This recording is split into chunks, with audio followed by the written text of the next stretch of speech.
Hello दोस्तों, मैं अंकित पाठक आप सभी का फिर से बहुत बहुत स्वागत करता हूं आपके यूट्यूब चैनल स्टडी पॉइंट पर, जहां पे हम लोग कक्षा 10 की मैथ्स में द्विघात समीकरण के बारे में डिस्कशन कर रहे थे, जिसमें हमारा 2 लेक्चर हो गया है। जिसमें हमने द्विघात समीकरण क्या होते हैं उसके बहुत सारे मेथड बताएं, जिससे आप लोग किसी भी समीकरण के मूलों को ज्ञात कर सकते थे। तो अब आज आपका एक इम्पॉर्टेंट टॉपिक था द्विघात समीकरण का विविक्तकर, जो आपको छूट गया था उसको पहले बताएंगे, उसके बाद कुछ क्वेश्चन सॉल्व करेंगे। तो द्विघात समीकरण का विविक्तकर क्या होता है इसके बारे में बताते हैं। चलिए तो वीडियो की शुरुआत करते हैं। द्विघात समीकरण का विविक्तकर आपने अभी अगले वीडियो में लेक्चर 2 में द्विघात समीकरण के कैसे सॉल्व करते हैं उसका एक श्रीधराचार्य का सूत्र पढ़ा था, उसके ही कुछ पार्ट्स को लेकर ये है विविक्तकर। तो आप क्या जाते हैं, यदि कोई आपको बताया जाए, यदि आपको इस तरीके से ax² + bx + c, ये आपका द्विघात समीकरण है। मान लीजिए आपका मान क्या लीजिए ये इसी फॉर्म का आपका द्विघात समीकरण होता है। तो इस पर हमने वो जो श्रीधराचार्य का नियम पढ़ा था, वो क्या कहता था कि जो होता है यक्स का मान जो आता है वो माइनस का b प्लस माइनस का रूट में जो b² माइनस का 4ac के b² माइनस का 4ac अपॉन में 2a के इक्वल होता है। ये हमारा श्रीधराचार्य का नियम था। अब इसमें देखिए यहाँ पे दो मान हम लोग एक्स का फाइंड कर सकते हैं, एक तो प्लस में है, एक दूसरा माइनस में है। जो हमारा इस तरीके से हो सकता है, देखिए यहाँ पे ही दोनों बता दे रहे हैं। अगर एक्स बराबर इस तरीके से माइनस का b प्लस का रूट में b² माइनस का 4ac अपॉन में 2a, दूसरा एक हो सकता है एक्स बराबर माइनस का b माइनस का अंडर रूट में b² माइनस का 4ac अपॉन में 2a। ये दो तरीक़ों से हम लोग सॉल्व करने के बाद जो हम लोग एक बार एक्स का मान जो बारी बारी से रख रहे थे, तो हमको फाइंड होता था, जो मूल थे हमारे एक्स के समीकरण के मूल मिलते थे। तो ये हम लोग दो फॉर्म से इस समीकरण को लिख सकते हैं। ये हमारा दो फॉर्म, इसमें अगर अल्फ़ा बीटा भी मान सकते हैं ये एक्स को, तो अल्फ़ा बीटा हमारे मूल हो जाएंगे, तो कुछ भी आप मान सकते हैं। और जो हमारा अब विविक्तकर होता है वो आखिर होता क्या है, तो इस पर आगे आते हैं। तो यहाँ जो हमारा b² माइनस 4ac इसमें है, जो हमारी ये b² माइनस 4ac है, जो इस समीकरण की तुलना अगर हम ax² + bx + cx = 0 से तुलना करें तो हमारा तो a b c का मान तो मिल जाएगा, जो हमारा समीकरण दिया रहेगा उसके हिसाब से। तो इसमें अगर इसकी तुलना x बराबर इस प्रकार से लिखें, x बराबर, या नहीं तो इसको d से रिप्रेजेंट करते हैं। d बराबर क्या होता है, b² माइनस का 4ac। ये जो हमारा फॉर्मूला है यही हमारा विविक्तकर कहलाता है। इस फॉर्मूले की तुलना इससे करेंगे तो हमारा b का जो ये x का गुणांक है ये यहाँ पे होगा, उसका स्क्वायर होगा 4 होगा, और a का x² का गुणांक a, और जो हमारा c है वो ये जो हमारा वास्तविक जो कह सकते हैं कि अचर पद है वो। तो इसी समीकरण को हम लोग उसका किसी भी द्विघात समीकरण का विविक्तकर हम लोग कहते हैं। तो इसको रिप्रेजेंट डी से करते हैं। और अभी किसी भी द्विघात समीकरण के अगर आपको मूलों की प्रकृति के बारे में पूछेगा तो आपको इसी समीकरण की आवश्यकता पड़ेगी, क्योंकि इसका विशेष रूप से प्रयोग तभी होता है जब हमको समीकरण के मूलों की प्रकृति को जानना होता है तब। तो इससे हम लोग कैसे मूलों की प्रकृति निकालेंगे, तो इस तरीके से निकाल सकते हैं। देखिए यहाँ पे अगर हमारा जो इसका मान है, डी का मान अगर हमारा धनात्मक आ जाए, वो अगर डी का मान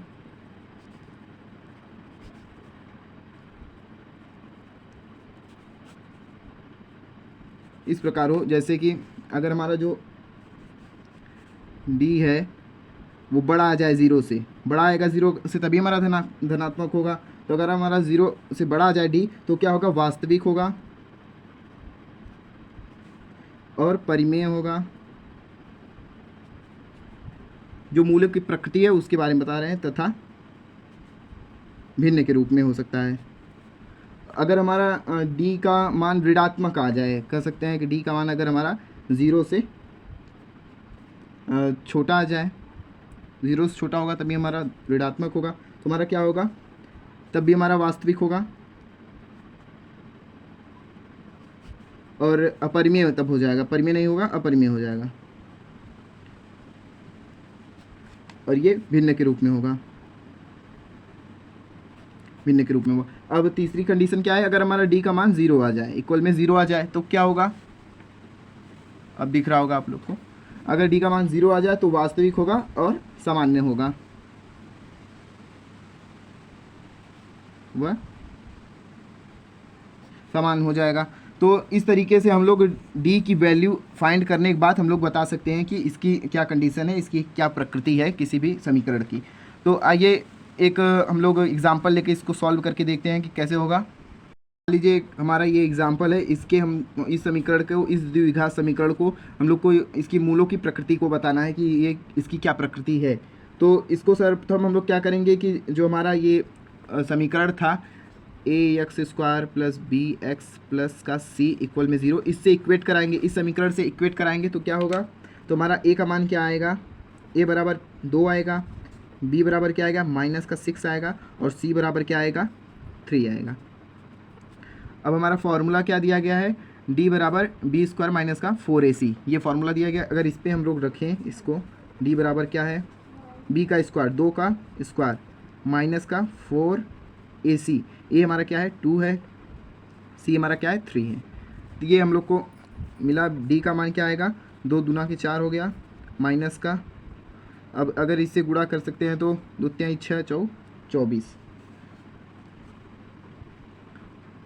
इसमें थोड़ा गड़बड़ी हो गई, यहाँ पे हमारा जो बी है वो तो -6 है ना, तो -6 रखेंगे यहाँ पे हम लोग,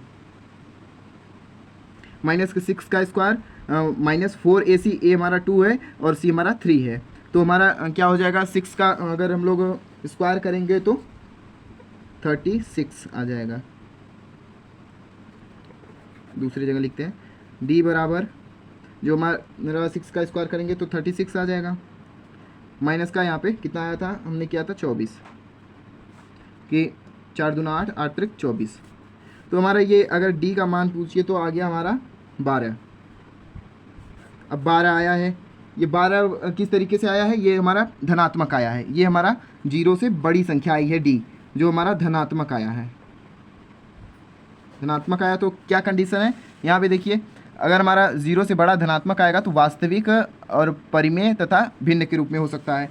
तो अगर हम लोग को बोल दिया जाए इसके आगे करिए, इसके समीकरण के मूलों को ज्ञात कीजिए, अगर हम लोग को मूल भी फाइंड करने के लिए इसी समीकरण का आ जाए तो हम लोग कैसे निकालेंगे, तो हम लोग श्रीधराचार्य का नियम लगाएंगे। क्या है श्रीधराचार्य का नियम, तो यक्स बराबर है माइनस का b plus minus under root में b² माइनस 4ac की जगह हम लोग d लिख सकते हैं -2a। इस प्रकार से हम लोग इसमें वैल्यू रखेंगे तो क्या होगा, -6 है b का मान, यहाँ पे पहले से माइनस है, प्लस माइनस अंडर रूट में 12 जो हमारा d का मान आया है, यहाँ 2a, a का मान क्या है 2, तो 2 का मान रखेंगे 2, तो आया हमारा कितना मान आया यहाँ पे, तो ये प्लस में हो जाएगा 6 प्लस माइनस का अंडर रूट में 12, यहाँ पे 4।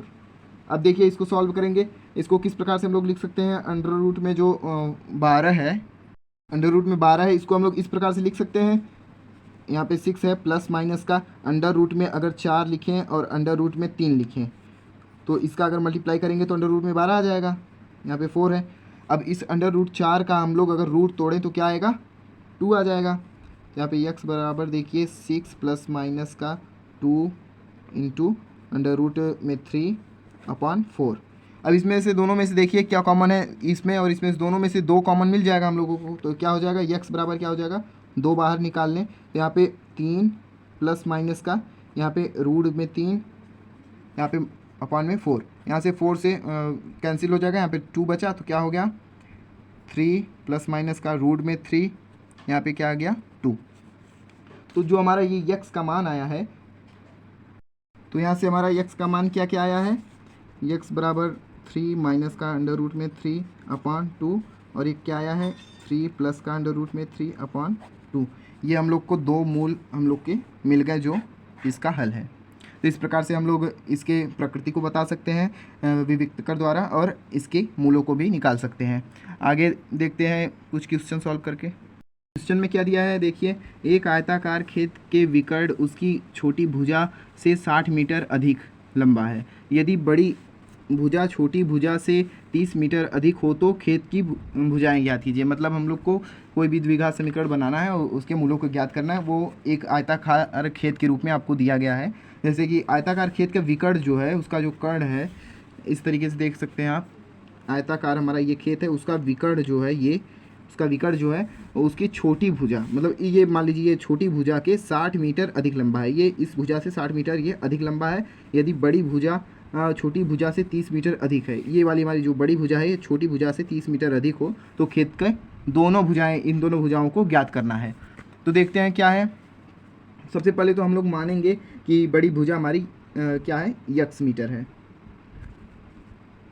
सॉल्यूशन में हम लोग क्या देख रहे हैं, हल में माना खेत की आयताकार, खेत की जो छोटी भुजा है वह यक्स मीटर है, यक्स मीटर है।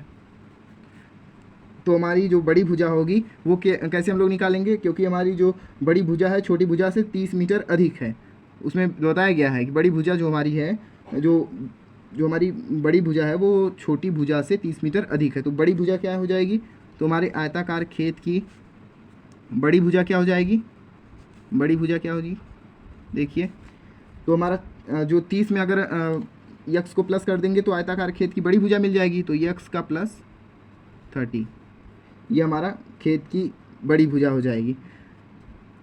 अब हम लोग क्या निकालेंगे इस प्रश्न में, आयताकार खेत का विकर्ण हम लोग निकालेंगे। इसमें बताया गया है कि प्रश्नानुसार क्या बताया गया है कि आयताकार खेत के विकर्ण की छोटी भुजा जो है उससे 60 मीटर अधिक है। तो आयताकार खेत का विकर्ण क्या हो जाएगा,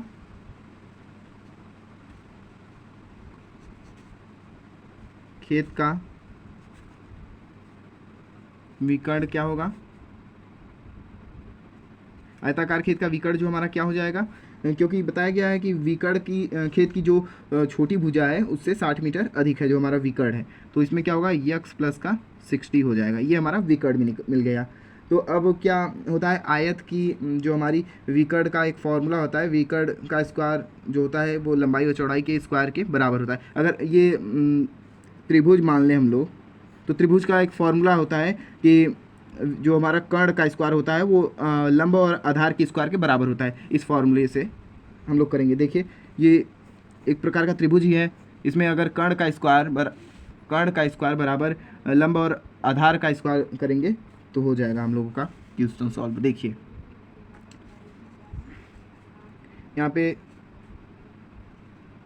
विकर्ण का स्क्वायर अगर करें बराबर होगा लंब का स्क्वायर प्लस आधार कह सकते हैं या तो इसकी चौड़ाई कह सकते हैं, चौड़ाई का स्क्वायर। तो क्या दिया गया है, लंबाई का स्क्वायर यक्स प्लस में 30 दिया गया है, इसका स्क्वायर, चौड़ाई हमारी जो है वो यक्स है और कितना है बराबर, यक्स प्लस का 60 के बराबर है। तो अब इसको हम लोग सॉल्व करेंगे तो ये हमारा एक समीकरण बन जाएगा द्विघात। इसको सॉल्व करते हैं, अगर हम लोग इसको उधर ले जाएं तो माइनस का हो जाएगा। तो क्या हुआ, यक्स बराबर के क्या आएगा हमारा, यक्स प्लस का 60, सब में स्क्वायर लगा है, 60 का स्क्वायर माइनस का यक्स प्लस में 30 का स्क्वायर।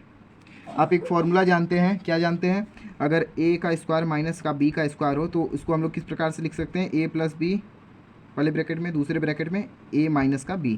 अगर इस फॉर्मूले का उपयोग यहाँ पे करें, a हमारा ये हो गया a स्क्वायर, ये हो गया माइनस का b स्क्वायर। देखिए कैसे होगा, यक्स स्क्वायर इक्वल में क्या हो गया, आप देखिए यक्स प्लस 60 प्लस में यक्स प्लस 30, ये पहले ब्रैकेट में हो गया, और दूसरे ब्रैकेट में क्या हो गया, यक्स प्लस में 60 माइनस का यक्स माइनस का 30। तो इसमें देखिए अगर ये इस प्रकार से हम लोग लिख दिए, अब ए स्क्वायर माइनस बी स्क्वायर के फॉर्म का था तो इसको हम लोग तोड़ के ए पहले ब्रैकेट में ए प्लस बी, दूसरे ब्रैकेट में ए माइनस बी हो गया। यहाँ पे देखिए इस यक्स से ये यक्स कैंसिल हो गया हमारा, तो यहाँ पे बचा क्या, यक्स स्क्वायर बराबर यहाँ से 2x हो गया, यहाँ पे 60 और 30 क्या हो गया प्लस का 90, और यहाँ पे देखिए 60 में से 30 गया तो हमारा क्या बचा, 30 बच गया हमारा, ये 30 बाहर हो गया। तो अब देखिए इसका 30 का गुणा अंदर करेंगे तो यक्स स्क्वायर बराबर की क्या हो गया, 60, 30 गुना 60 यक्स हो गया, प्लस का क्या हो गया 200, 2700 हो गया। तो अब देखिए इसको हम लोग इधर लेकर आएंगे तो हमारा द्विघात समीकरण मिल जाएगा एक्स स्क्वायर माइनस का 60x माइनस का 2700 इक्वल में 0 इधर हो गया। अब ये हमारा देखिए द्विघात समीकरण बन चुका है। अब इसको हम लोग सॉल्व करेंगे तो हमारा जो यक्स के दो मान आएंगे वो हमारे होंगे उस खेत आयताकार खेत की दोनों भुजाएं मिल जाएंगी, हम लोगों को लंबाई चौड़ाई मिल जाएगी। तो इसको हम लोग मध्य पद को तोड़ के सॉल्व कर सकते हैं। तो इसमें क्या चाहिए, हमको गुणा करने पर 2700 मिले और घटाने पर 60 मिले। तो ऐसा कौन सा है, अगर 90 का गुणा 30 में करें तो 2700 मिल जाएगा। देखिए यहीं से ही आप अनुमान लगा सकते हैं, 90 गुणे 30 करेंगे तो 2700, अगर 90 में से 30 घटाएंगे तो 60 आ रहा है हमारा। तो वही हम लोग करेंगे। अब देखिए यक्स मध्य, यहाँ पे लिख सकते हैं आप, मध्य पद को तोड़ने पर, मध्य पद को तोड़ने पर क्या हो रहा है हमारा, देखिए एक्स स्क्वायर माइनस का 90 माइनस का 30 एक्स माइनस का 2700 इक्वल में 0। अब यहाँ देखो अंदर गुणा करो दोनों का, तो एक्स स्क्वायर माइनस का 90 का एक्स प्लस का 30 का एक्स माइनस का 2700 इक्वल में 0। तो अब देखो यहाँ पे अगर इन दोनों में से कॉमन लो और इन दोनों में से कॉमन लो तो क्या मिल रहा है हम लोगों को कॉमन, इसमें से तो हम लोग को यक्स कॉमन मिल रहा है सिर्फ, तो यक्स कॉमन ले लिए हम लोग, क्या बचा यक्स माइनस का 90 बचा। अब यहाँ से हम लोग को 30 कॉमन मिल रहा है। देखिए अगर 30 कॉमन लेंगे तो यहाँ पे 90 हो जाएगा, अंदर वाला हमारा सेम हो जाएगा। तो देखो यहाँ से हम लोग 30 कॉमन ले लेते हैं प्लस का, तो क्या मिलता है यक्स माइनस का 90 मिल गया, ये इक्वल में 0। अब इन दोनों में से यक्स माइनस का 90 कॉमन ले लें हम लोग 90, और ये हमारा क्या बचा यक्स प्लस का 30 इक्वल में 0। अब बारी बारी इक्वेट कराएंगे, यक्स माइनस का 90 इक्वल में 0 कराएंगे इक्वेट, तो यक्स बराबर 90 आ गया। और यक्स माइनस यक्स प्लस 30 को अगर इक्वेट कराएं 0 के, तो यक्स बराबर क्या आ गया माइनस का 30 आ गया। तो हमारी ये दोनों भुजाएं ज्ञात हो गई। किस तरीके से ये भुजाएं हैं, अब देखिए यहाँ पे माइनस का 30 आया है, तो कोई भी लंबाई आप माइनस में तो नाप नहीं सकते हैं उसकी, अगर इतनी लेंगे कुछ भी लेंगे तो उसका कोई ना कोई मान होगा, क्योंकि माइनस में लंबाई कभी होती नहीं है, इसलिए ये वाला मान हमारा नहीं हो सकता है। इसलिए यक्स बराबर ये होगा, ये हमारा मान होगा। और देखिए यहाँ पे सबसे पहले हमने क्या माना था, जो हमारा जो बड़ी या कह सकते हैं छोटी भुजा थी हमारी, तो वो यक्स मीटर थी, तो छोटी भुजा का मान हमारा 90 आ गया, यक्स बराबर 90 आया, तो ये 90 छोटी भुजा का मान आ गया। अब जो हमारी बड़ी भुजा थी तो वो यक्स प्लस का 30 थी, तो अगर हम लोग बड़ी भुजा जो निकालेंगे, बड़ी भुजा यक्स प्लस का 30 थी, तो क्या आ जाएगा हमारा, यक्स का मान हम लोग का 90 है प्लस का 30, तो क्या आ गया हमारा बड़ी भुजा का मान 120 मीटर आ गया, 120 मीटर। इस तरीके से हम लोगों को दोनों भुजाओं का मान, एक भुजा का मान 90 मिल गया, छोटी भुजा का मान 90 और बड़ी भुजा का मान 120। इस तरीके से आप क्वेश्चन सॉल्व कर सकते हैं। तो आज की वीडियो में बस इतना ही हो, और आपको कहीं भी कुछ नहीं समझ में आ रहा हो, कोई क्वेश्चन नहीं समझ में आ रहा हो, लगाने में कन्फ्यूजन हो रही हो, तो हमको कमेंट में बताएं, जिससे कि हम उसको सॉल्व करा दें। क्योंकि मुझे लगता है कि ये जो मैंने बेसिक्स बताए हैं और एग्जांपल्स जो सॉल्व कराए हैं, इससे आप सारे क्वेश्चन काफ़ी हद तक सॉल्व कर ले जाएंगे। तो आपको वीडियो अच्छी लगी हो तो हमारे साथ जुड़िए और अपना बेसिक्स मजबूत करिए। तो आज में बस इतना ही, अगले लेक्चर में मिलेंगे, अगले चैप्टर में को देखेंगे। तो धन्यवाद।